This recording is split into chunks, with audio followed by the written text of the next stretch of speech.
I noticed it under the dim glow of the kitchen light on an ordinary Wednesday evening. Something small. Almost insignificant. But it's always the smallest details that end up mattering the most.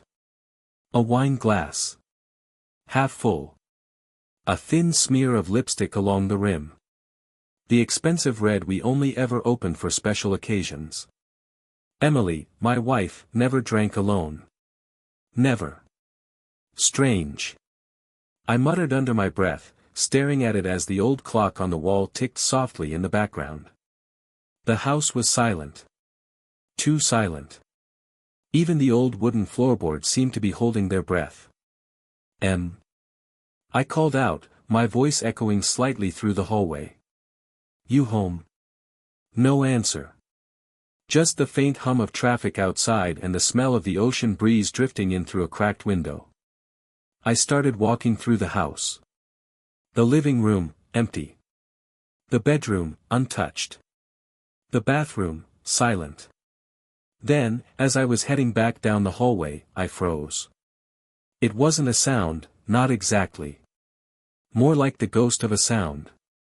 A faint, distant laugh, quick, nervous. Emily's laugh. But different. There was something off about it, something guilty. My chest tightened. My pulse hammered in my ears. Emily. I called again, this time more sharply. The door to our small home office was cracked open just an inch. I pushed it slowly. Empty. On the desk lay her phone, screen dark. I picked it up. Locked, of course. 5 years of marriage, and I'd never once looked through her messages. Never felt the need. Until that moment. I wanted to hurl the damn thing at the wall, to smash it to pieces and scream, "What are you hiding from me, Emily?" Instead, I placed it carefully back down on the desk and forced myself to breathe. A few minutes later, the front door opened. Emily stepped inside, slightly out of breath, her hair messy, her cheeks flushed. She wore a light summer dress and the expensive perfume she saved for nights out, special nights. "Oh, you're home," she said, flashing a quick, almost startled smile. I went for a run along the boardwalk. Just needed some air. I glanced down at her bare feet. Clean. Perfectly clean. Not a speck of sand. Impossible. Charleston's beaches always leave their mark, grit, dampness, something. But her feet looked as if she hadn't so much as stepped outside. That night, I said nothing. I smiled. I kissed her cheek. I even pretended to believe her. But inside, something broke. And deep down, I knew, this was only the beginning. The next few days felt like walking through a fog. Emily went about her life as if nothing had changed, or at least she tried to. Breakfast together at the kitchen table, polite conversations about work, about the weather, about trivial things that suddenly seemed meaningless. But I saw it now, the tiny tells, the micro-expressions. Her phone never left her side. She turned it face down on the table, screen always locked, as if it were guarding her soul. And there were moments, brief but telling, when I'd catch her smiling at something unseen, her thumb dancing quickly over the screen before she tucked the phone away like a child hiding stolen candy. I didn't confront her. Not yet. You see, Charleston has this particular rhythm, slow, southern, deceptively calm. The pastel-colored houses, the cobblestone streets, the sound of church bells on Sunday mornings. Everything looks so picture-perfect, like it belongs on a postcard. But beneath the surface, the water is murky. Secrets fester there, just out of sight, like the gators in the marshlands. And Emily, she was hiding something deep. It was Friday night when the first real crack appeared. Emily told me she had to stay late at work, again. She worked at a boutique design studio downtown, and while deadlines could be hectic, she'd never been this busy before. At least, that's what she said. "Do you want me to come pick you up later?" I asked casually, stirring a pot of pasta on the stove. No, "It's fine," she replied quickly, too quickly. Her voice was higher than usual, a little shaky. "Some of the girls are grabbing drinks after. I'll just Uber home." The line went dead before I could respond. I stood there for a moment, wooden spoon in hand, staring at the bubbling water. Something inside me snapped into focus. I didn't trust her words anymore. But I trusted my instincts. So, I grabbed my keys, slipped on my jacket, and drove downtown. Charleston's nightlife has its own charm.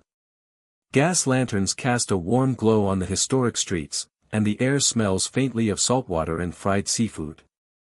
Couples strolled arm in arm, laughter spilling out of crowded bars.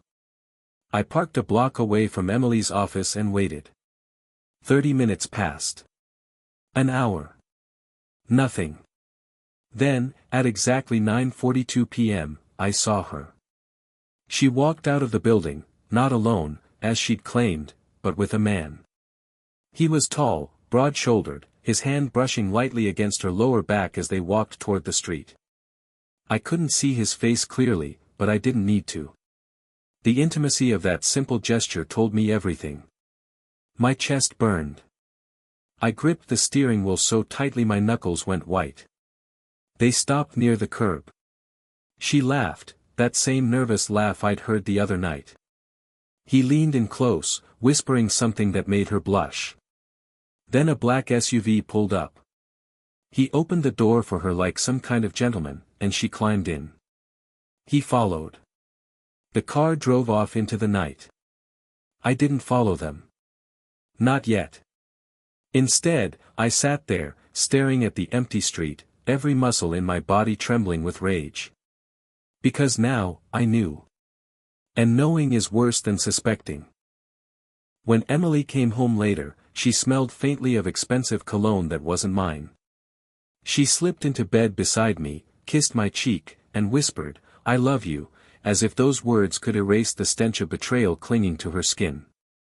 I lay there in the darkness, staring at the ceiling, my heart pounding. I didn't respond. I didn't move. And for the first time in 5 years of marriage, I felt nothing but cold, seething hatred for the woman lying next to me. The next day, I started planning. I didn't want a confrontation fueled by raw emotion. No yelling, no slamming doors, no drunken screaming matches like you see in movies. No. I wanted precision. I wanted proof. And when the time came, I wanted my revenge to cut so deep that she'd never recover. So, I began watching her. Tracking her. When she said she was going for a run, I followed at a distance. She never reached the boardwalk. Instead, she drove to a quiet neighborhood on the outskirts of the city, parked in front of a small, unremarkable house, and went inside. I waited.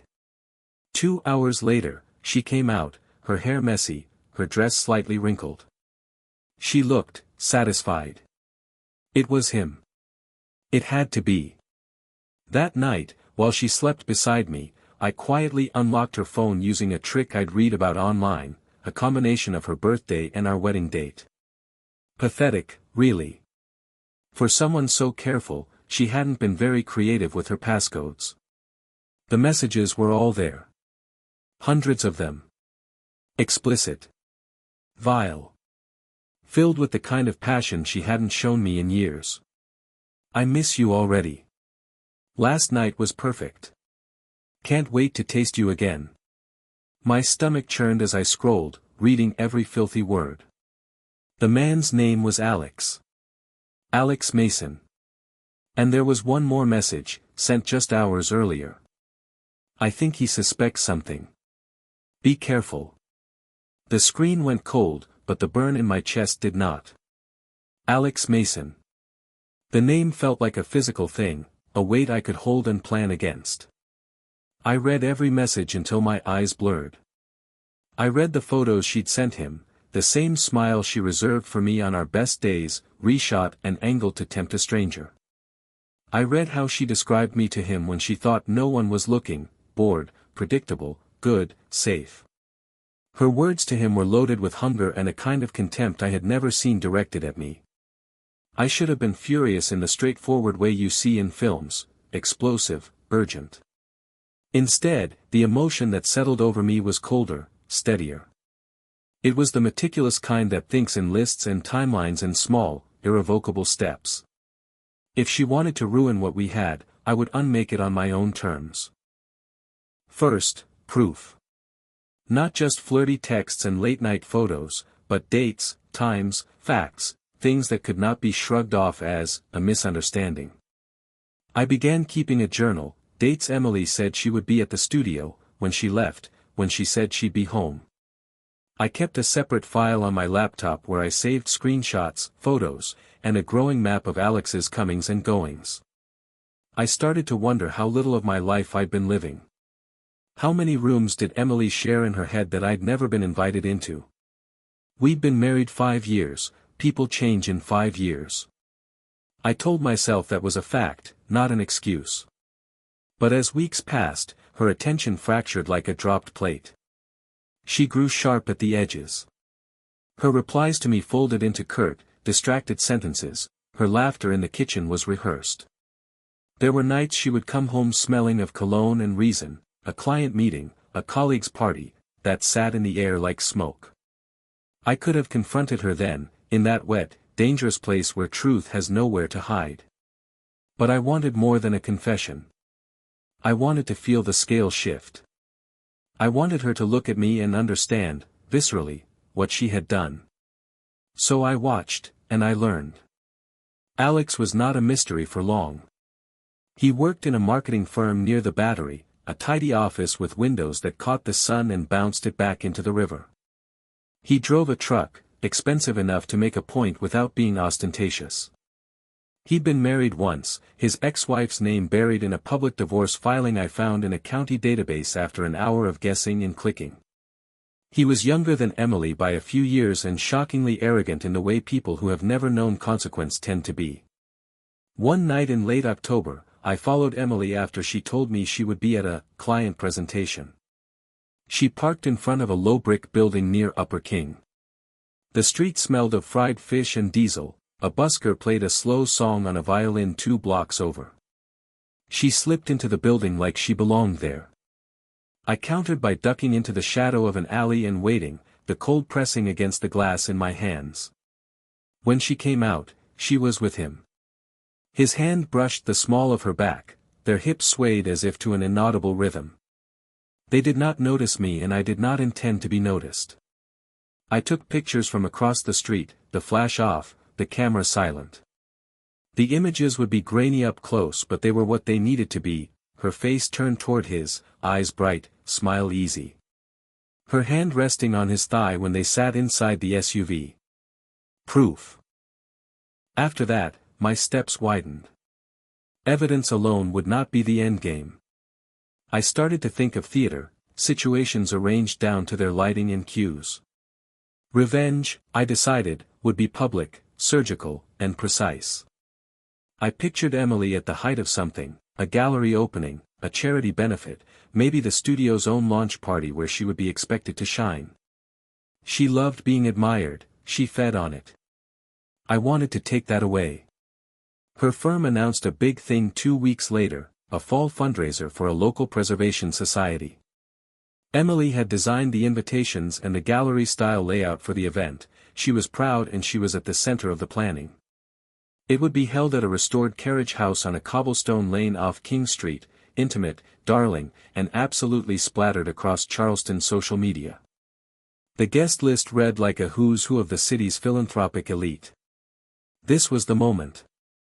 I bought a ticket. Not as myself, not yet. I made a donation under a different name and requested 2 VIP passes for special guests, which gave me access to the event through the back service door. I wanted to watch her move through the room, to see the way her voice softened under the glow of 100 compliments. I wanted to be the shadow in the glass that she could not glance away from.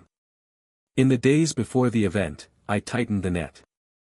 I called a friend, Sam, a quiet type from high school who now ran a small tech operation building websites and doing photo work on the side. Sam owed me a favor. In return for a little cash and a moral gray area, he agreed to help. He set me up with a burner email, a cheap projector he could borrow, and a small camera he would leave in the carriage house's service corridor in exchange for an excuse to see a society gala in a tux. On the night of the fundraiser, the carriage house was radiant. Gaslights made soft constellations on the brick. Women in silk and men in linen moved like a current, laughter bubbled like champagne. Emily floated through the room, smoothing an invitation here, laughing with the mayor's wife there. Alex stood off to the side, hands in his pockets, sharp in a dark suit. When I saw him, something in me sharpened. I'd witnessed enough to see the kind of man he was, used to taking, used to winning. I slipped in via the service entrance, the air smelling of lemon oil and sea breeze, and found Sam in the shadows. He nodded, his jaw working. "Everything uploaded?" I asked. He whispered yes. He'd placed the camera where he said and set the projector in a hidden nook where it could beam onto an empty wall between two portraits. Everything was a performance, the venue, the gowns, the clinking glasses. I sat at the back, a man among many, and watched as Emily gave a short speech about preservation and legacy. Her voice trembled just slightly but steadied as she met the crowd's adoring eyes. When she finished, applause filled the room. She smiled, radiant, real. Then, during a lull between appetizers and dessert, Sam gave me the nod. I waited until Emily stepped off the small dais to greet a cluster of women. She didn't notice the projector when it flickered. The image bloomed across the wall, first a screenshot of a text, Emily, in the glow of phone light, telling Alex she missed him. Gasps rippled like fingers across the sea of guests. I felt my breath go shallow. The projector cycled through more, photos of them together, the pictures I'd taken of the SUV, the interior frames of late-night messages. Audio, too. Sam had managed to capture the low voice of a man and Emily's laughter from a brief conversation in a parked car. The room's chatter slowed, folded into a hush. Emily's face was the last thing I expected to see. Not denial, not anger. Not even surprise. Her face went slack, as if someone had cut the line between thought and expression. For a moment she stood, the center of a polite, mortified silence. Then she tried to laugh it off, the way you clear your throat to say something clever in a conversation gone awry. But the photographs, the messages, the audio, they were evidence with no argument. Someone in the crowd whispered my name. Someone else connected the dots, the man who had donated under a different name, the quiet guy in the back who had been watching all evening. Heads turned. Eyes found me. Emily's gaze found mine and, in it, something like fear uncoiled. That name I'd taken, Bennett Caro, was not mine, but I'd never needed a pseudonym to do what I did. The theater of it was enough. She moved toward me, as if to steady herself, but the sea parted between us. She opened her mouth, the sound came out small and desperate. "What are you doing?" she said. I let the applause die and said nothing. Words, I had learned, were cheap. Actions, images, made the case. When she came at me anyway, face shining with tears she wasn't sure she was allowed to have in public, someone from the crowd called for decorum. The mayor's wife tutored. A journalist in a champagne dress started dictating a line into her phone. It felt, I am ashamed to admit, like an achievement. People rushed to help her salvage the smallest scraps of dignity. Men offered shoulders. Women whispered choices. Alex stepped forward, anger coiled in him like a spring, but before he could say anything, Emily had turned and looked at him as if he had chosen poorly by being the one to be seen. He faltered, then retreated as if burned. Later that night, after the carriage house had emptied and the press had made enough of a ripple to send a couple of feeds and hashtags into Charleston's social orbit, Emily and I sat across from each other in our kitchen, the house suspiciously silent. The city outside buzzed, oblivious and cruel. She had packed a small suitcase when she came home, she set it on the counter with hands that did not tremble. She met my eyes then, something raw and honest exposed. You did that, she said. Not a question. Yes. For a long stretch we did not speak. When we did, it was not to argue about infidelity. It was logistical and bitter, like dividing spoils. She wanted to know why. I told her, because I wanted you to see yourself from the outside. Because I wanted you to feel the same embarrassment you have been meting out. Because I am done living like a supporting actor in my own life. She laughed then, a sound so hollow it echoed against the cabinets. You think this is justice? I don't think, I said. I know. She folded into herself then, as if rehearsed tears had been replaced with the real, racking thing. She wanted an apology, she wanted forgiveness. She wanted to be human to me again. I had thought once an apology might have been enough. But the weeks of hidden messages had carved away something in me that felt like the part of me that wanted to forgive. The divorce came later, inevitable and messy. There were lawyers with thick files and nicer suits than mine, questions about property and about who had been dishonest. People took sides, and Charleston, with its fragile social lattices, rearranged itself quietly, with comments and invitations rescinded like curtains. Emily's clients shrank away at first, and her studio took a hit. Alex's job, rumor has it, became difficult for him to keep after a city paper ran a piece on distractions among staff where his name was dropped like debris. In the end we split the house. We split possessions. We split the small, unromantic things of domestic life that once bound us, the tea kettle, the set of wine glasses we'd gotten as a wedding present, the paintings my mother had given us. In court, I spoke in measured sentences. Emily's eyes were red but controlled. I could sense a new life beginning in her face, not with Alex, but somewhere else entirely, maybe with regret, maybe with reinvention. People do rebuild. That's what Charleston had always taught me, an ability to recover, like the city's battered houses patched and painted, like barnacles clinging to stone and surviving storms. There was a final moment, weeks after the divorce was final, that made the hollow ache hollower. I was at a small coffee shop on East Bay Street. It was gray that day, the kind of soft, damp gray that left a chill muzzling through a coat. I was nursing a cup of coffee and leafing through a stack of legal documents, because there was always something, always one last signature to make. She walked in with a bag slung over her shoulder, hair pulled in a hurried bun, the kind of outfit that looked both tired and tailored. She saw me, paused as if the motion had been rehearsed, then kept walking. We exchanged the briefest of nods, like acquaintances on a ferry. When she was gone, I realized I had been waiting for something more substantial, a fight, an apology, even a hug. Instead, there was only the ordinary and the impossible, the ordinary fact that life continued and the impossible fact that it continued without her. In the quiet aftermath of the spectacle, I had what I wanted. The affair was exposed. The city had seen her, and in the bantering aftermath, there had been a period where people looked at her sideways. Alex left town for a while, that much I heard through the rumor mill and the scavenging of mutual friends. Emily's wound was public, the blame and the pity and the gossip were all laid out like a meal. But revenge is a curious thing. It leaves you with the trophy, yes, but the trophy is often heavier than you imagined. It had cost me the version of myself who trusted, who read we as something that included me. I had traded the private life we once had for a spectacle. It felt, in quieter moments, a little like cutting out a stone from your own chest so the wound could be visible. Sometimes, the nights are still hardest.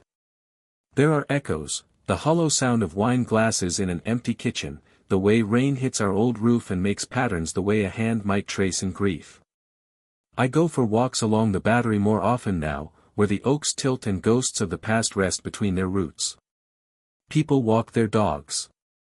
Tourists take pictures.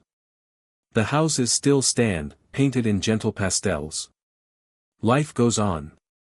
People marry and divorce, and the harbor remembers nothing. I do not tell you this to ask for pity. You do not get pity for doing what you needed to do. I tell you this because there is a lesson in the cruelty. Vengeance cannot stitch the seams of what you have lost. It can, at best, bring a tight, sharp relief. It can make someone else understand, but understanding is not the same as recovery. It can prove something, but proof does not resurrect warmth. Emily moved away 6 months after the divorce. She took a job up the coast, a design position in Savannah, a fresh ledger, new friends that didn't know the old story. Alex was a rumor that eventually went to black. The studio rebuilt slowly, took on new clients, learned the particular resilience of small businesses that rely on name and reputation. I watched from a distance as our acquaintances rebalanced their loyalties, like a boat righting itself after a sudden list. As for me, I kept some things I didn't expect to, a battered copy of Robert Frost, a chipped ceramic bowl my grandmother had made, the keys to a house that once had us inside it. I kept also a small, terrible knowledge, that people you love are capable of betrayal, and that in that knowledge you either harden or you break. I hardened. It made me steadier on bad days and colder on good ones.